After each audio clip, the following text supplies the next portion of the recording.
Personne. Bonjour à tous, bienvenue dans ce nouveau numéro de Vue d'ici. Aujourd'hui, on part à la découverte du village de Saint-Gingolph, à la frontière entre la France et la Suisse. Et justement, je vais retrouver Joël Grandcolo, côté suisse. À tout de suite.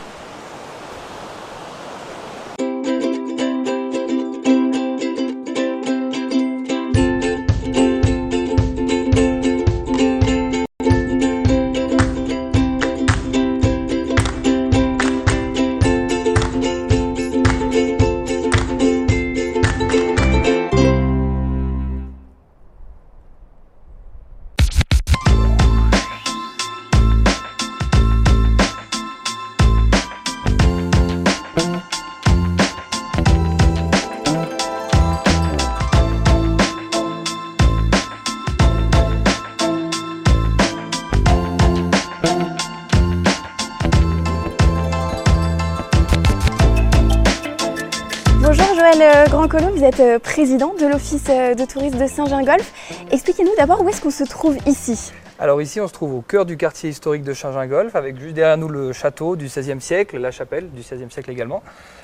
C'est vraiment le plus vieux quartier du village avec les plus vieilles constructions encore debout de l'époque. Quelle est l'histoire de la naissance de ce village? Je crois qu'il y a une petite légende autour de sa construction. Alors oui, cette légende, elle est que dans les années 700 à peu près, les habitants de Saint-Gingolph actuel en fait étaient postés un petit peu plus loin, donc dans le village de Bray, et la suite d'un éboulement de la montagne, donc du massif du Blanchard, ils se sont retrouvés à se rapprocher donc de la rivière de la Morge pour établir primo une première église, qui était un peu la base des communautés à l'époque, et ensuite de bâtir ce village sur le détat de la Morge, donc ici au bord du lac. La Morge qui est devenue la frontière. Aujourd'hui, le village est séparé entre la Suisse et la France. Depuis quand le village est séparé en deux? Alors ça fait exactement depuis 450 ans cette année que la frontière a été fixée à la Morge. Donc dans un premier temps, c'était la frontière entre le duché de Savoie et le Valais. Et ensuite, au fil du temps, c'est devenu la frontière entre la Suisse et la France.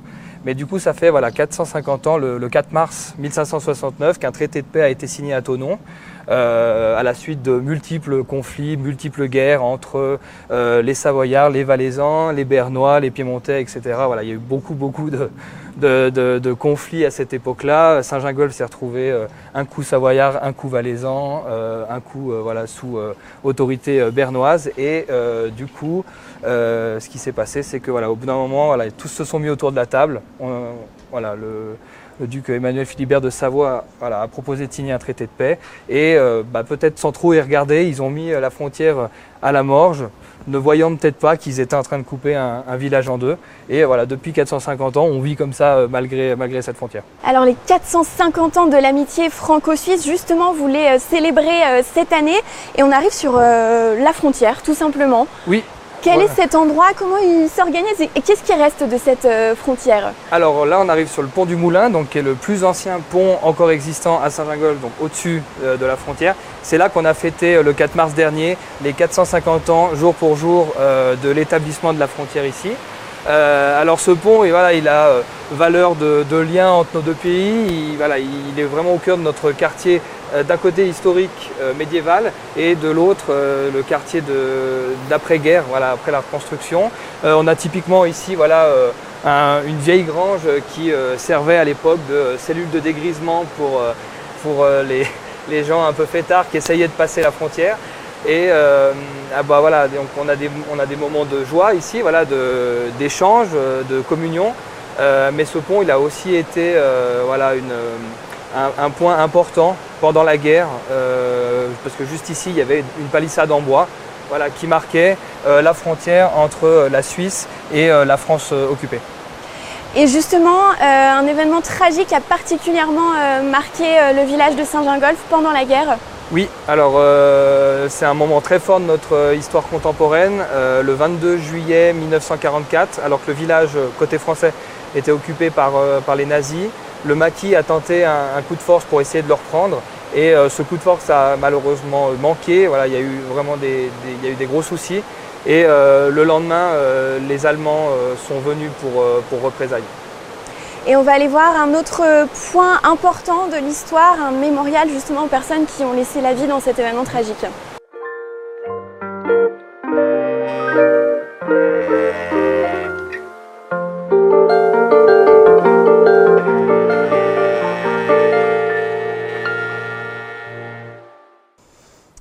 Ici, le 23 juillet 1944, tombèrent 6 otages français massacrés sur cette terre consacrée par leur sang. Arrête, citoyen, tu leur dois ta liberté et celle de tes enfants. Que signifie cette stèle, Joël? Alors cette stèle, elle rend hommage aux 6 personnes qui ont été fusillées le 23 juillet 1944 ici à Saint-Gingolph. Dès le lendemain de l'attaque du maquis, des renforts nazis sont venus d'Annemasse pour mettre le feu au village, voilà, clairement. On a eu la chance qu'entre deux, la Suisse, malgré les ordres de Berne, a ouvert la frontière pour accueillir les Gingolais français qui étaient sous la menace des représailles allemandes. Malgré ça, on a 6 personnes qui sont restées dans leur maison. On a le curé notamment qui est resté auprès des morts qui étaient là dans l'église. On a un monsieur qui était lourdement handicapé, qui est resté avec sa fille aussi notamment. Et quand les Allemands sont arrivés, ils sont tombés sur ces 6 personnes, ils les ont fait prisonnières et ils les ont fusillées ici même. C'est en tout cas ici même qu'on a retrouvé leur corps après la libération. Saint-Gingolph marqué par l'histoire. On va voir comment vit le village aujourd'hui. On va se rapprocher du lac.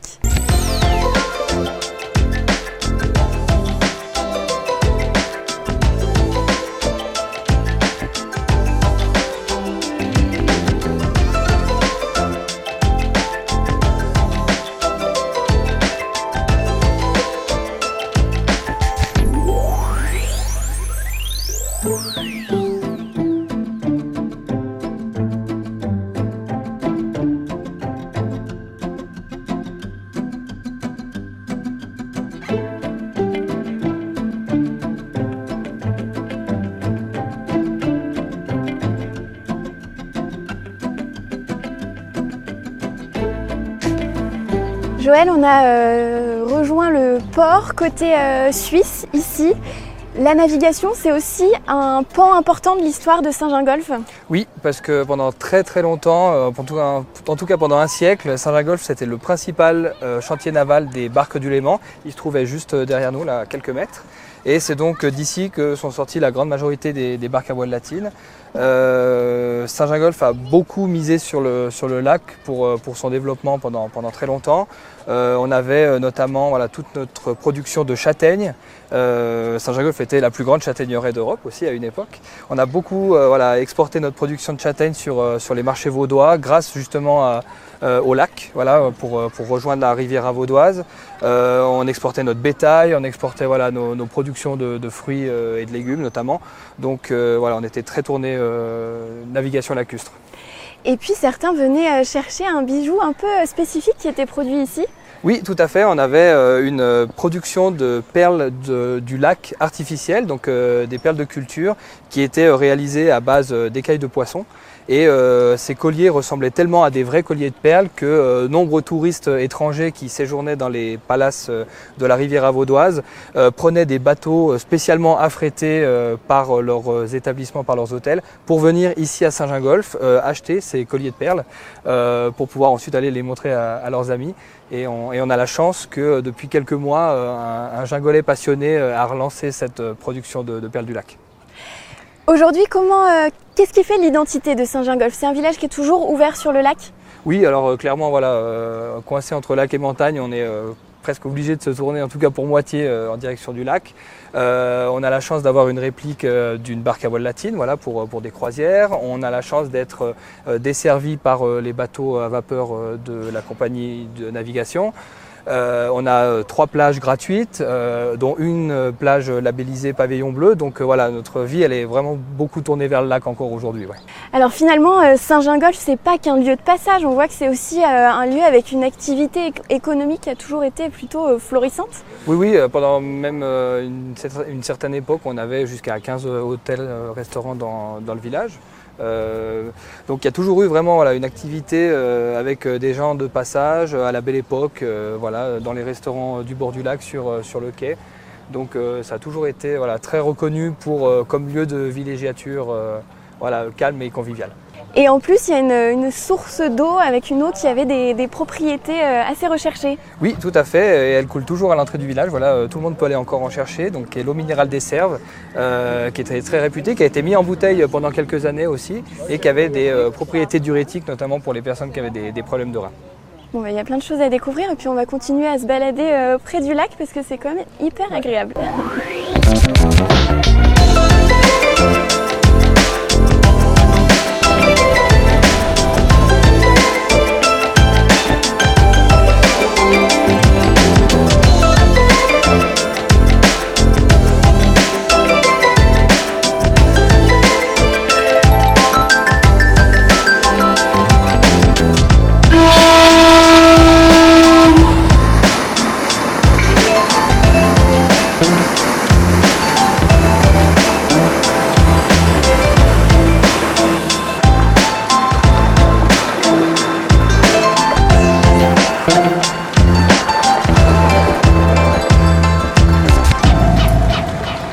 Joël, on continue notre balade près du lac et là on arrive sur cette passerelle qui est toute neuve et qui a été inaugurée assez récemment. Oui, voilà, tout à fait, on est sur le pont de l'Amitié qu'on a inauguré justement voilà, cette année, année des 450 ans d'amitié entre la France et la Suisse. Et qui nous mène à un point stratégique pour Saint-Gingolph, un point de départ. Expliquez-nous un petit peu ce point de départ. Oui, alors on a la chance d'être le point de départ conjoint du GR5, donc qui est un sentier de randonnée pédestre jusqu'à Nice, et de la Via Rona, donc qui est ce tout nouvel itinéraire cycliste qui rejoint également les rives de la Méditerranée. Et voilà, elles ont pour point commun leur point de départ qui est ici même où nous nous trouvons. Et ça participe au développement touristique du village, on l'imagine. Qu'est-ce qui reste à développer? Quels sont les projets pour Saint-Gingolph? Alors nous, notre objectif avec l'Office de tourisme, c'est de miser vraiment sur ce village qui est point de départ d'un tourisme d'itinérance. Voilà, avec le GR5, la Via Rona, le futur chemin des Balcons du Léman qui rejoindra Champs-sur-Léman également. Donc voilà, on essaie vraiment de miser là-dessus, sur l'hébergement, sur l'accessibilité du village pour tous ces visiteurs voilà, qui veulent ensuite partir rejoindre d'autres contrées. On parle de Saint-Gingolph comme point de départ, mais alors comment on fait pour rejoindre ce point de départ justement? Alors évidemment on peut venir en voiture. Depuis le côté français on travaille à améliorer notre accessibilité ferroviaire depuis la gare d'Évian. Voilà, la réouverture de la ligne ferroviaire est à l'étude. Et sinon le plus simple voilà, pour quelqu'un de Paris, c'est de sauter dans le TGV à la gare de Lyon, c'est d'arriver jusqu'à Lausanne et de finir le trajet en bateau entre Lausanne et Saint-Gingolph, et ce qui est quand même un beau point d'arrivée pour quiconque vient depuis l'extérieur. Merci beaucoup Joël de nous avoir accueillis ici à Saint-Gingolph. Merci à vous de nous avoir suivis. Via Rona, GR5, on va réfléchir à tout ça autour d'un petit verre. Ça marche.